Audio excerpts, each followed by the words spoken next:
Our group tried to envision for a future where we'll have nanotechnologies that are directly embedded in brains and they can communicate with each other. And if you're a mentally ill patient, if a Parkinson's disease, then they can just use this nanotechnology to control those like tremors in your hand and things.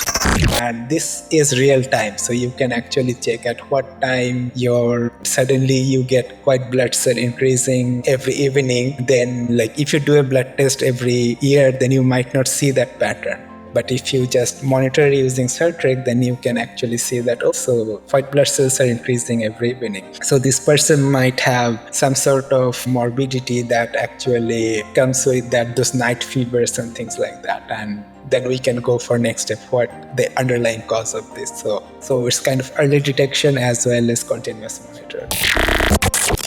Nanobots will go into the brain and then they will accumulate around the brain tumor, and then eventually with nanobot excitation it can make the tumor small, and then it will go away. Thank you for joining Once Changing the World, India's first Future Tech Meets Sustainability podcast. I'm your host, Eddie Avil, and today I'm delighted and honored to have with me Mr. Tariq Islam Mohammad, a postdoctoral researcher at MIT's Media Lab, working on the MIT-Novo Nordisk Artificial Intelligence Postdoctoral Fellowship. He's part of the Nano-Cybernetic Biotrek research group led by Professor Deblina Sarkar. His expertise is data analysis and machine learning, and his research focuses on developing novel nanoelectronic devices and merging them with living matter to create nanomachine biohybrid systems. So Tariq, really appreciate you taking time and being part of our humble podcast. Wanted to start with nanotechnology. And I think all of this started with Richard Feynman and his early lecture title, Plenty of Room at the Bottom, because till that point of time, I think we were just tinkering around with the macro world.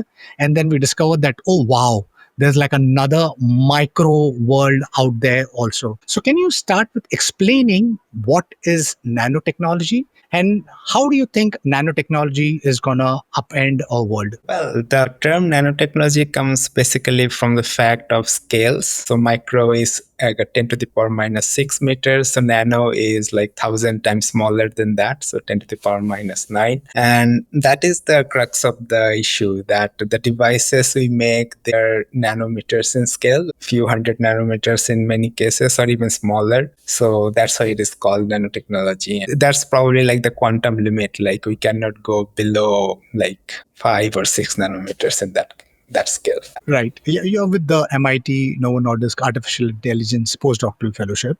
Could you elaborate on the specific goals and focus research at the MIT Novo Nordisk AI Postdoctoral Fellowship, and what does your role entails? Yeah, so this fellowship is a kind of a new venture or like new idea for MIT, in the sense that the endowment comes from Novo Nordisk. I assume you heard Ozempic, right? Right. Yeah, so Novo Nordisk are the people who invented this. So they have just become the number one pharmaceutical company in the world right now because of Ozempic, basically. And so they decided to use the newfound money to actually drive some basic research that can help in the biology or in some sort of life sciences. And since the current focus for most of these companies, even for government and others, is to like how to use the modern AI techniques or leverage AI techniques for life sciences. And so Novo Nordisk decided to put their money into it and basically start this program at MIT. A lot of this is early research, kind of like very early. Whatever you do here might be useful like 10 or even 20 years down the line. And so it's kind of like the thing is whether you just trust the researcher that what he is doing will be useful down the line, probably not in a year but 20 years down the line, kind of like. So it's kind of a like moonshot. I think, Tariq, we need more of these moonshot programs, and I think we need more of these institutes and investors backing researchers, because I guess the world, I think most of the engineers, I think largely even the investors, kind of support a product or an innovation which has like a product market fit, but I think the world changes, when you have these brave researchers and who believe in what they're doing and believe in the innovation, and they believe that what they're building can completely disrupt the world. And I think we need more of that. The reason I'm saying this is because I think just maybe around 2000, when OpenAI and Google DeepMind, when they kind of first thought about building artificial general intelligence, everybody like kind of poo-pooed the idea. Like, I mean, what is AGI? Because everybody wanted like a product market fit, but then they believed in their vision. And cut to 2025, both these companies are the largest companies in the world with the best products in the world at this point in time, and largely because of somebody's conviction. And I think we need to maybe nurture researchers with that conviction belief that going after those moonshot will be great if you could explain living matter, because we know the entire universe, it's made out of atoms makes up the entire universe. What is living matter, and what inspired you to work at the intersection of nanotechnology and living systems? Yeah, so Lipimeter is kind of a, how do I say it, a marketing term for all this research that will basically interface nanotechnology with cells. So actually interfacing nanotechnology with like certain tissues has already been done. Say you can think about brain stimulation with like electrodes. So we have large electrodes that are implanted in brains, and they are being driven by like other like nano chips and things like that that are probably outside the head. But what like our group and similar group to ours try to envision for a future where we'll have nanotechnologies that are directly embedded in brains, and they can communicate with each other, and then they can actually help people to, like, if you're a mentally ill patient in some if a Parkinson's disease, then they can just use this nanotechnology to control those like tremors in your hand and things like that. So that's like the grand vision. So it's basically going from nanotechnology that is outside your body, but still helping control your like movements, that can be directly implanted inside. So there are lots of challenges in that. So we are just trying to overcome them one by one. AI is a part. Tariq, would you be able to maybe elaborate or unpack what do you mean by nanotech embedded in the brain? Because there's Max Hodak, who was the ex CTO of Neuralink. Now he's got his own startup called Science, and they are working towards creating this biohybrid implant which kind of merges with your brain. So it's not a external EEG device or a external electrodes per se. It's they're creating these biotech hybrid which kind of merges with your brain.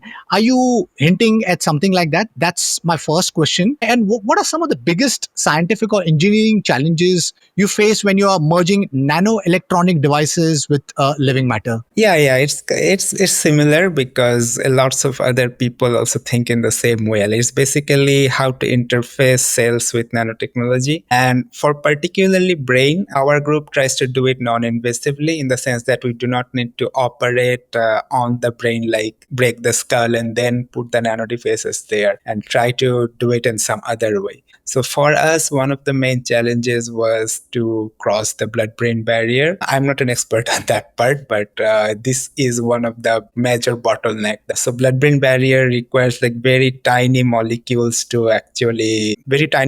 can actually cross it. If it is larger, then it cannot. So our nano devices has to be like created in that scale so that they can actually cross this blood-brain barrier and then go inside the brain, kind of thing.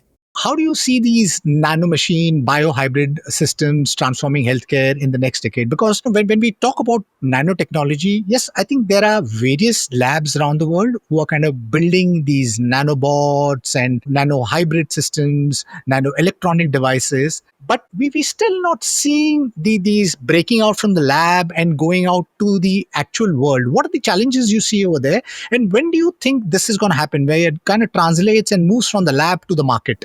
I think both science and other labs rely mostly on that at this point. And even after you actually show this on humans, then you have to do like randomized control trials that actually can go on for like few years before it gets like a good results or a conclusive results. And then we can go for the FDA approval and things like that. So it's a long process. I don't think it's going to happen in like 5 or 6 years, but even after that, I do think so. artificial intelligence is accelerating at the speed of light, and that's basically your expertise, data analysis as well as machine learning. How do you see this convergence of nanotechnology with machine learning, data analysis, transforming the future of personalized healthcare?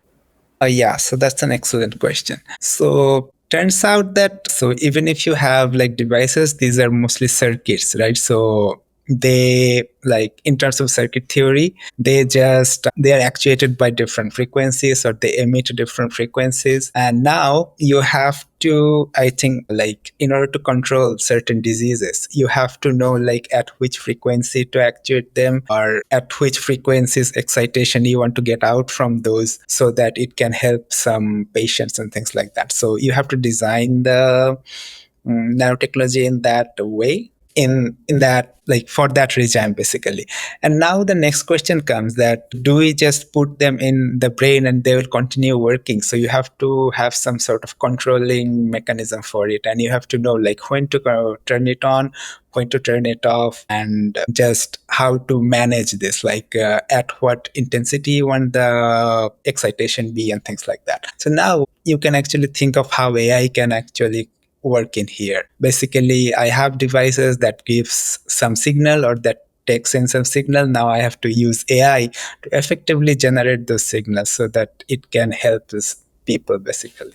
So that's where the AI mostly comes in. So now the next thing is like why AI? Why cannot we just have some on off like some engineered system? So that becomes more of a scaling challenge. Like in your brain you will have like few thousand electrodes, and if you just try to create a rule based method for them, it becomes like incredibly challenging. Like you have to have like a turn on and off vectors for like few thousand nanomachines, and that just not feasible for an engineer to in their free time or whatever it is. So that's where we come like this learned system. So AI basically converges to the fact that it can take the data, it can learn from the data that which patterns work, which patterns do not work, and then we can just apply it to effectively learn it very quickly, and it will just kind of like actuate those nano devices inside our brain. And now when it comes to personalization, like different people's brain are structured differently. They even like if you know about EEG, you will know that no two person have the same EEG pattern. They are completely different, and that's why you can like if you are sophisticated enough, you can just identify person from their EEGs. So that's a completely different discussion. So now, if you have nanodiverse in few persons, then the next problem becomes that if we train one algorithm, so does this work in all the other persons? The answer is obviously no, because you will not give in the same space of the brain because you will not inject the nanodevices in the same space of the brain, because some person may have the problem in the left lobe, the other person may have in the parietal lobe. So you have to inject those in different places. So now, so your actuator has to know like where they are and how they're going to actuate it. So you have to train this algorithm for individually for different person. And that comes from like, from the perspective of AI, it comes from like, you have to have a large data set where you can like access what other person like similar to them did. So this is where the AI can kind of like the manifold theory, that this actuator should reside in a small low dimensional manifold that we can sample from for individual persons, and it will be personalized. How do you see this future of healthcare evolving? Do you see that, because you mentioned, each of a brain, it functions extremely differently. Do you think eventually, possibly, maybe AI could play a role where it could maybe be able to generalize on a specific problem if there's a person's got a specific problem, and through maybe AI would be able to generalize and maybe able to solve the problem? That's my first questions. And as a data analysis machine learning expert, what are the biggest data related challenges you encounter? So yeah, that's an interesting question. So this is, I still think, a case by case basis. So previously we thought that, think about X-rays. They are also another kind of biological signals, right? And every person has a different kind of X-ray, but still X-rays are very generalizable. Same thing goes for ECGs. Every person have different kind of ECGs, but they're still very generalizable. In that sense, like brain data or even brain like stimulating brain is also generalizable. but it also different in some other case. For example, not two people think the same way, kind of like that. If you're stimulating brain, the brain will give obvious feedback to change the behavior of the person. So that's another issue that has to be overcome when it comes to the actually implementing in the real world and setting it in a wild. So that's still a question whether it can be generalized or not. So current practices for brain data, you need to personalize it to some extent. So this is often called like in distribution training. So you just take a sample from the person that you are trying to make the system for, and then just to make the AI follow that person's behavior, kind of like that. But yeah, your question is really interesting, because probably when we have large enough data, there are like 8 billion people in the world, but we only work with like few thousands. So if we can extract to like all of them, probably yes, we can generalize it, but it's just a very big question that requires a large scale operation. So Right. No, no, completely fair enough. Tariq, are you with the Nano-Cybernetic Biotrek group? You're working with Professor Deblina Sarkar. Will be great if you could maybe share some experience of working with Professor Deblina Sarkar and the cutting edge projects that you guys are working on currently. Yeah, so Professor Deblina Sarkar is very visionary in the sense that she has a clear vision of what she wants to do, and that's very exciting. So working with her comes with like so it's quite a big lab. So we have experts who are expert in neuroscience, there are experts in biochemistry, and there are experts in obviously device fabrication. That is like one of the large part of the group, and there are experts in biology. So we just kind of talk to each other and then try to solve these big problems that come in actually making her vision kind of a reality. It's kind of like looking a field, like how do I say it, like you don't have to know the exact details of every single thing, but if you can look it from top and see all of them together, then you have a like nice idea of what's going wrong and what's going right. Right. Yeah. Recently, the lab has been in the news because of the product CircTrek. Could you walk us through the core technological innovation of CircTrek, both in the wearable sensor itself and the artificial intelligence algorithm of the application? Yeah, so the CircTrek mainly comes from like you already know, I think Apple Watch. So they use a photoplethysmographic sensor. So photoplethysmography is basically you take a visible light or even the near infrared light and then let it light through your skin. So one of the things with photoplethysmography is that light in your skin gets scattered quite a lot. So in that sense, you just get some sort of average signal. So it can track your how do I say it? Heart rate. You can track your blood pressure. Obviously, that blood pressure has to be like personalized to you in some sense, or you can do some other health information. But what CircTrek does differently is that it uses a sort of a like very laser light, and it does not actually scatter that much. So obviously it scatters a bit, but not as much. And when you record this data, you can actually see like the output in a single cell precision. Like if you put the circuit directly on your blood flow, then you can like get excitation signals from each individual cells. So that's like the main innovation here, that you can actually do that instead of getting an average signal kind of that. So now where AI comes in, so that's a next step kind of question. So now we can see individual cells from it, and so the next step basically becomes, so that we have this data from individual cells, then how do we interpret it, how do we make some clinically relevant decision from it. And that basically where AI can help, that instead of say you are tracking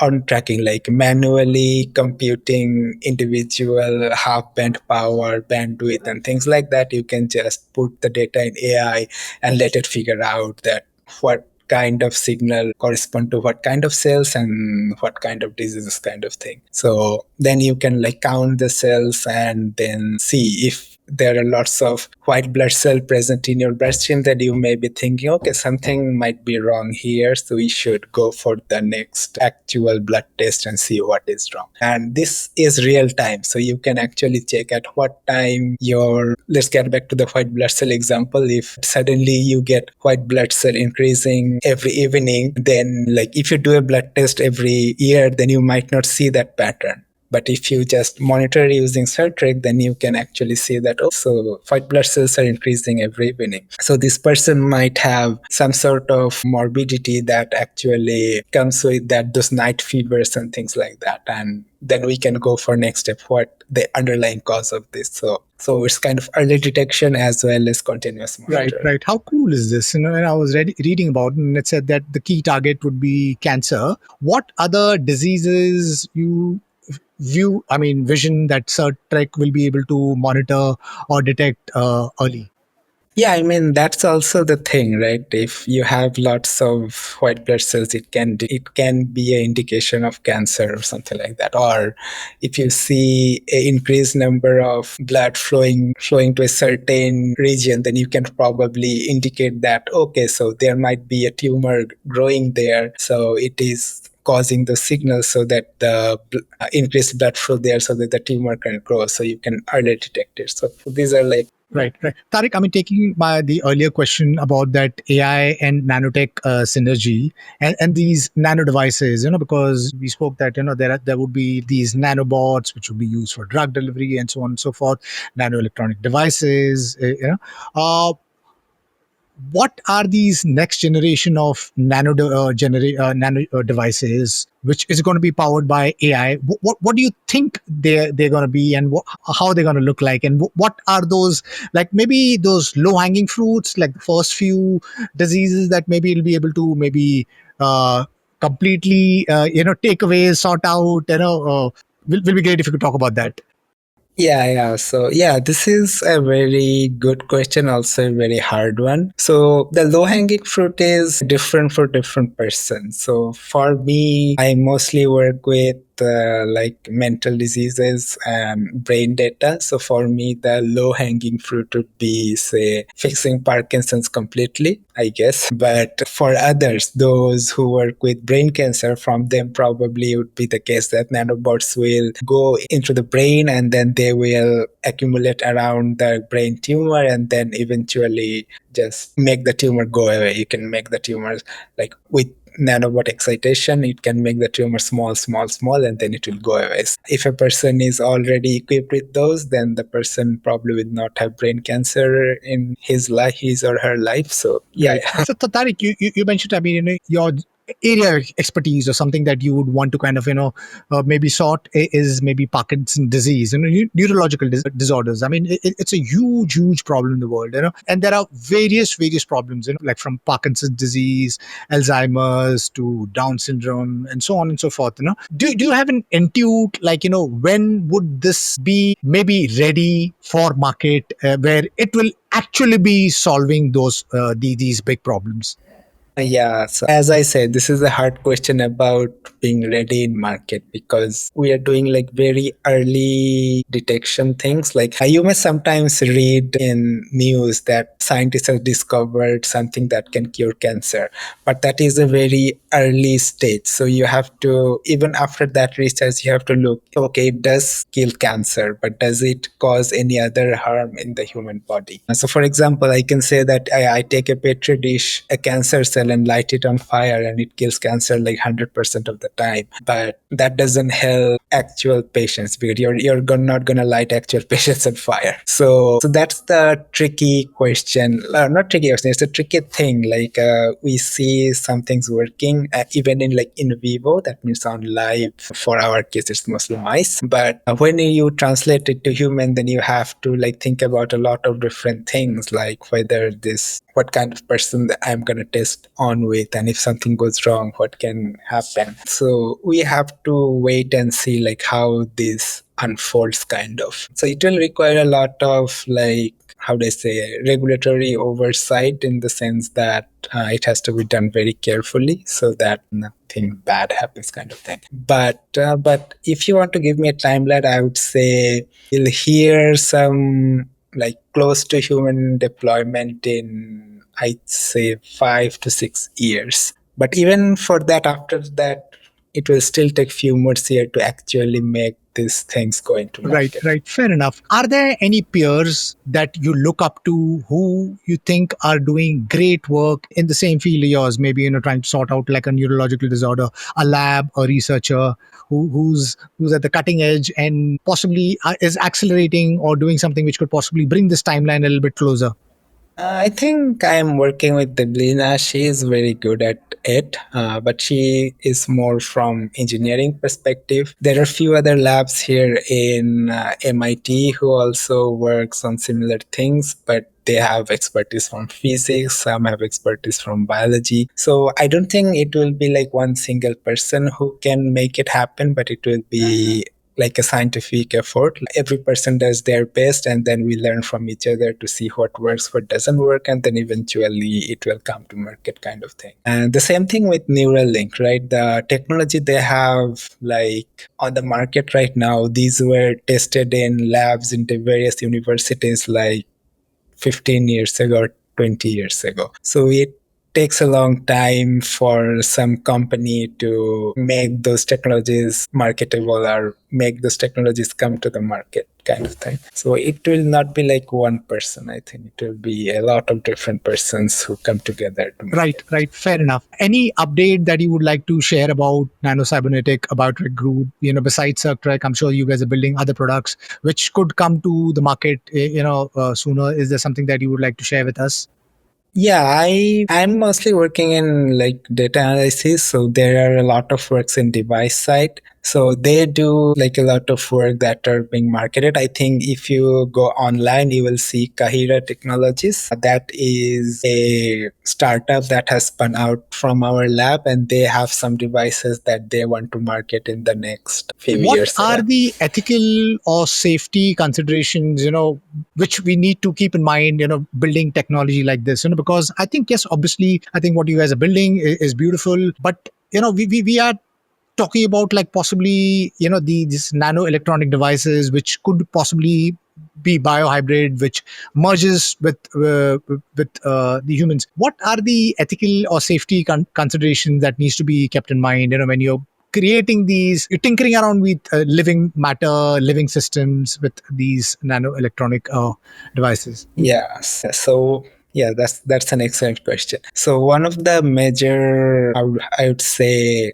enemy of living cells is heat, and one of the common properties of nanotechnology is creating heat. So it's kind of like fire and water that are talking to each other when you mix cells with nanomachines. So one of the main challenges is making these nanomachines very efficient so that they don't emit that much heat, and that is like, I would say, the major safety issue in these cases. And another thing is, as I said before, like it is very tricky to like do human trials or human experiments, because unless you are absolutely sure what can go wrong and what might happen to the person. So I think IRB boards will keep an eye on it basically, but for us researchers, we have to check with biophysicists to basically see whether these nanotechnologies will actually harm any cells or not, or what kind of cells. Like different cells of our body actually works for different temperatures. So if you are pushing these nano cells that you're creating for brain will not be the same for muscle tissue, and the one that you're creating for, say, heart will not be the same for kidneys and things like that. So it has to be very carefully regulated that when it comes to market, so that people or even like unethical researchers or unethical doctors just take a random nanomachines and put it inside different part of So, human Tariq, body. how excited are you for this convergence? This AI converging with biotechnology, converging with nanotechnology, and there are so many labs around the world. I mean, like you spoke about these human tests or human experiments. Testing out these drugs on all these devices for human trials. Besides that, I think there are people who are working on these things called organoids. Where they're taking a single single cell, turning into a pluripotent stem cell, then creating a specific organoid, a mini organoid, be it like a lung, a heart, or a brain, and then testing out those possibly drugs on those organoids. Are there other ways like these organoids or simulations which could possibly accelerate these innovations which are still in the lab, bringing it to the market? And because I'm just trying to kind of push that thought, like when this could be come to the market. Yeah. That's a very interesting thought. I know about organoids and this stem cell research in the sense that what they are trying to do, but never thought about that we could just take this research and use our nanobots in them. That's a good idea actually. But I think they will. So when it comes to science, I think it's actually very like organoids will give us like one additional data point that okay, this might be safe for human, this might not be safe for humans, but still we don't know how it will work for a whole human body. Like yeah, you have an organoid, you just push some nano in it and see that it is working fine. But then when you do the same thing in human body, then it might start leaking into other organs that you do not want. So that question still remains to be seen, like from my point of view. Right. Tariq, your expertise lies in machine learning, artificial intelligence. What do you have to say about this acceleration of AI? I mean, we build these large language models, then there are people who are building large reasoning models. There are specific AI agents which does coding. There is Sakana Labs, and there's Google, which has built an AI scientist. Would you be able to elaborate on what are the capabilities of these when they say that they build these AI scientists? Are we saying that maybe in the next 5 years these models would actually be able to maybe work along an AI scientist, and maybe would be able to create things with first principles thinking, will be able to solve problems? What are your thoughts on that? And maybe also, maybe if you could also talk about artificial general intelligence. I mean, do you think the current paradigm of like a data and data model is the right approach, or we need something completely different to build artificial general intelligence? Yeah, that's a very interesting question and very timely. So the first thing is the modern reasoning models, what they are doing kind of things. In that sense, I'm kind of a, how do I say it? So you can see that two camps. Like one is these reasoning models are like everything, they can even have new thoughts. So like almost close to AGI, but we still have to do a lot of engineering to actually go there. And the another camp is they are just doing like pattern matching and things. I am kind of, how do I say it? Somewhere in the middle, but more towards they're doing mostly pattern matching thing. It's because I mean, it's a very, how do I say it? So one of the major not bottleneck, benchmark for these AI models is solving math problems, specifically for math Olympiads and things like that. And if you just see that OpenAI's O3 can solve all the math problems that have come previously, even probably from last year. But if you invent a new mathematics problem and give it to OpenAI or those algorithms, you will see that most often it fails and fails spectacularly. So the issue becomes that whether these models are actually thinking or whether they are just pattern matching. So my idea would be they are not thinking, they are still pattern matching, but the way they are pattern matching is kind of like mimicking how human thinks, kind of like that. So they have a very large model. It's not like they can come to the conclusion in like one step. So you have to go through multiple steps and chain of thoughts, or even like RL based feedback to actually get to the final result. So, and that's like kind of like mimicking human thoughts. And I think that is a rightful way to say that these models are thinking. I think that's not a misnomer or it's even cheating. Because when you think about neural networks, they are called neural networks, but in mathematics, they are just matrix multiplication. But there is a analogy of why why we would call this matrix multiplication kind of like similar to neurons, like human neurons. So it's kind of like that. You take inspiration from something, then you actually engineer it and do a lot of maths to actually make it formalizable and then do it. So in that sense, these large reasoning models are actually doing something better than just the model itself can do.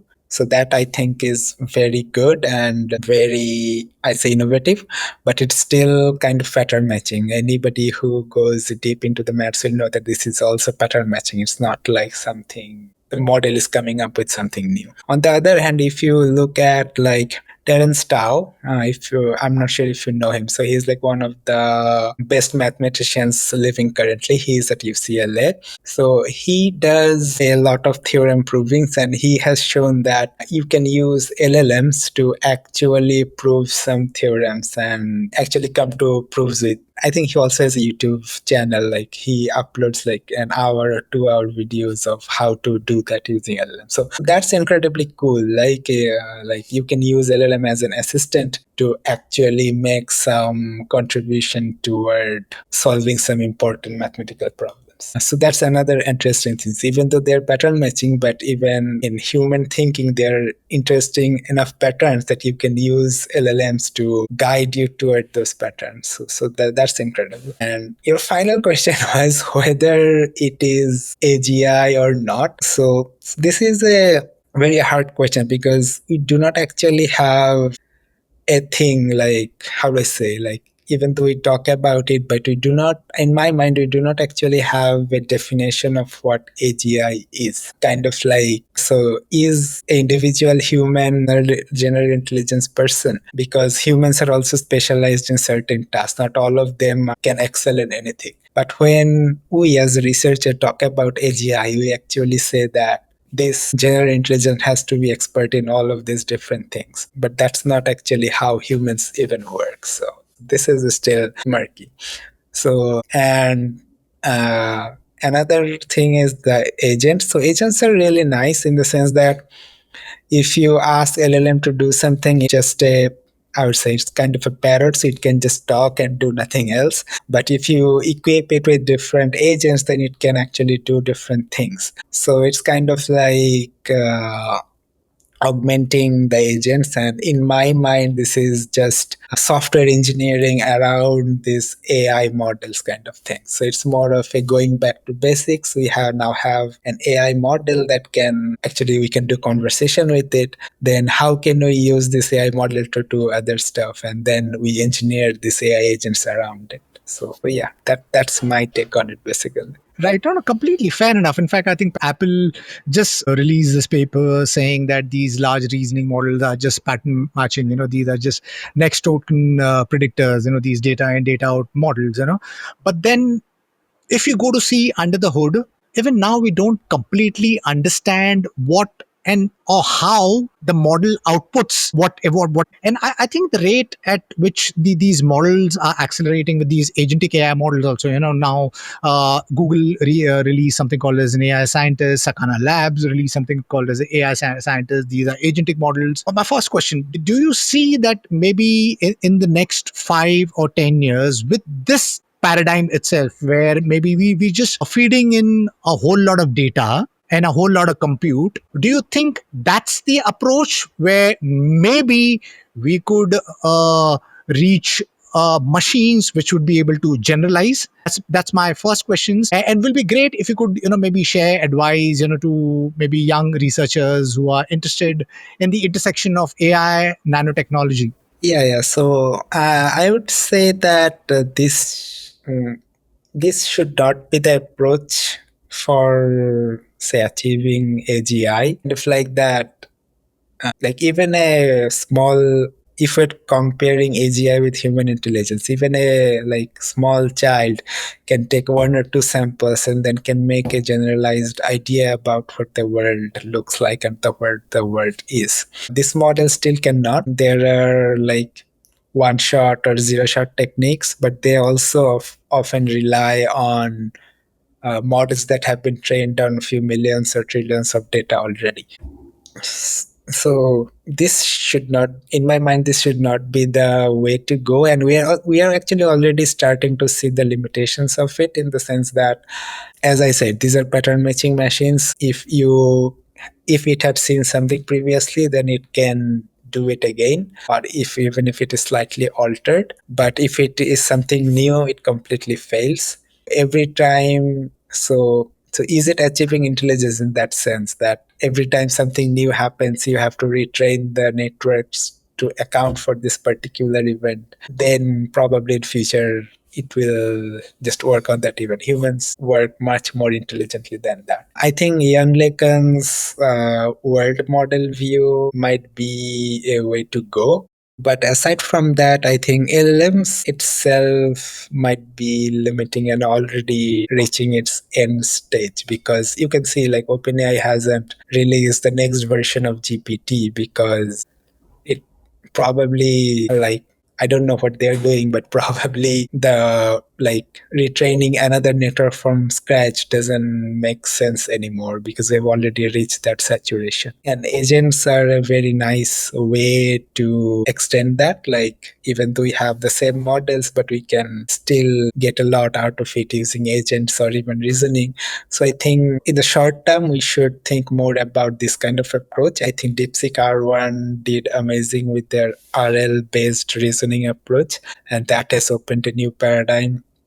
And OpenAI's main fame was that they used reinforcement learning with human feedback, and they hired a bunch of people in Africa to do that human feedback. And then some students and research in Stanford show that, okay, we can even skip that step and still get good results using some other alternative techniques. So we have to just think about like how we can improve this so that these bottlenecks become non-existent. Then we can go forward and think about the next. Right. I think we sitting in such a fantastic point in time, and I think researchers around the world are doing like tinkering around with what could be the next step or the next breakthrough to build these general purpose models. You mentioned about Jan LeCun's world model. There's Dr. Fei Li who believes that spatial intelligence is the key, and grounding the model in the physical reality is the key to kind of build general purpose intelligence. That Liquid Labs from MIT is working on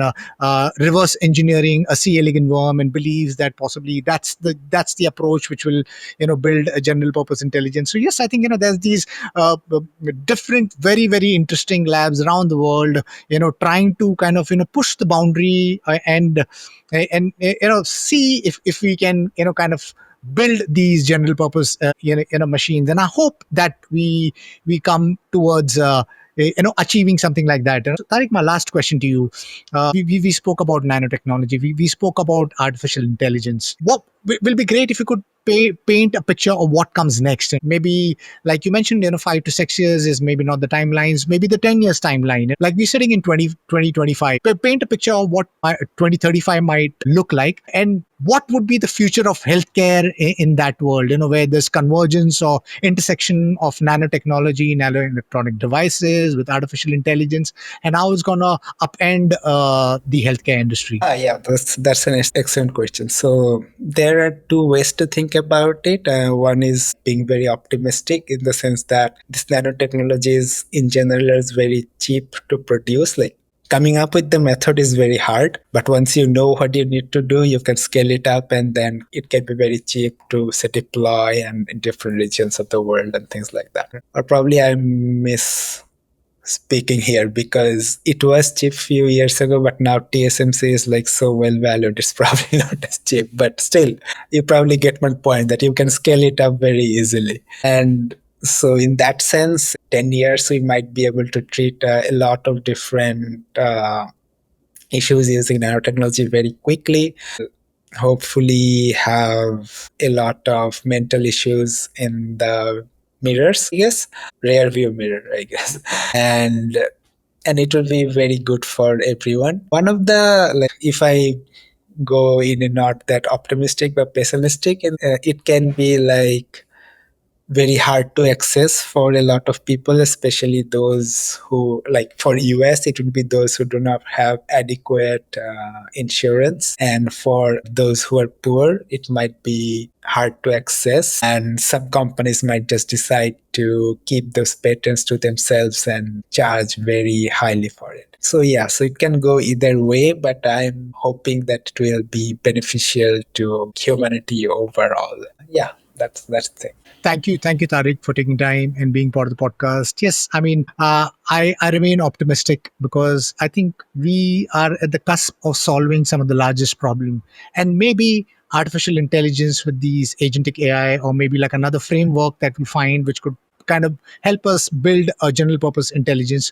would maybe help us maybe co-build these technology stack. And you mentioned about the accessibility issue. I think that's the largest problem. And if you're talking about America per se, which maybe the poor population would maybe denied something like that, I dread to think about what the other parts of the world. I mean, because I think America is the country which has got accessibility of everything, and I hope that, I mean, besides America, I think what is built around by the cutting leading edge research labs such as yourself, I hope that it gets democratized and it reaches the larger population, because I think the mental problem, the neurological disorders, it's one of the largest problems. And if we are able to maybe solve that, I think the world would become such a beautiful place. So more power to you, your entire team, and really appreciate you taking time and being part of the podcast. And to my listeners, if you like what you see in here, then please press the subscribe button. And until next time, see you guys. Thank you, Tariq. Really appreciate this. Yeah.